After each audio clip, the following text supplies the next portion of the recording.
In this morning's Money Watch, we're taking a look at the housing market. A report out this morning from online real estate website Zillow.com finds the median value of a home in the U.S. is $182,500.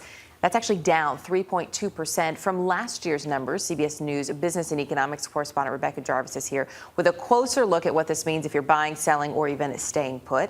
So, Gibby, besides the headline being that they're down, what's the real takeaway from this finding? Yeah, the bottom line takeaway here, Erica, is they're down, but they're not down as much as they have been in the past. So prices, some would say, are stabilizing. And there are some markets where we've actually seen a pretty significant uptick in prices. Where are we seeing that uptick? Well, Boston, for one, is up 3.4% in the second quarter. The two interesting markets here are San Francisco and San Diego, which are both up significantly. And a big reason behind that is that not only did these places, San Francisco and San Diego, get tax credits nationally for first-time and second-time home buyers, but they got local tax credits, and that boosted the market. So that's what's boosting. A temporary boost, many would say. Well, that's what I was going to say, a temporary boost, but these are pricey markets to begin with. Right. So, but we could see that level off, as you said. Now, where are we seeing the least amount of growth where actually values go down? Where we're seeing that is in the markets that have been hardest hit in their economies and their job growth, as well as in their foreclosures. So Phoenix, for example, is down 11.8%. Wow. Detroit down 14.8%. Of course, all the automakers are based in Detroit. And lastly, Miami, the worst hit place,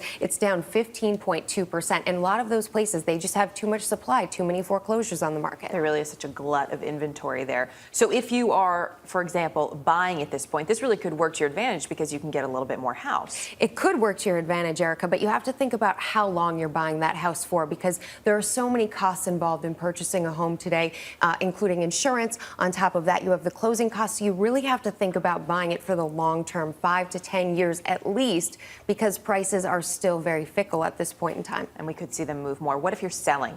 Well, if it's not encouraging.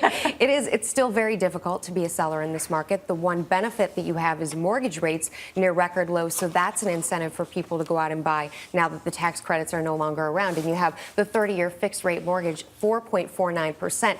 15-year mortgages now below 4%, 3.95%. So then is it really in your best interest for a lot of folks to look into refinancing at this point? It is an important thing to think about, but you want to think about it as refinancing one time on your mortgage. That's what the experts recommend. On top of that, just consider how long you're planning on being in your house again, because the cost can exceed the benefit if you're planning on leaving soon. Right, because refinancing is not cheap. It is not. There are closing costs to consider. There are. Rebecca Jarvis, thanks as always.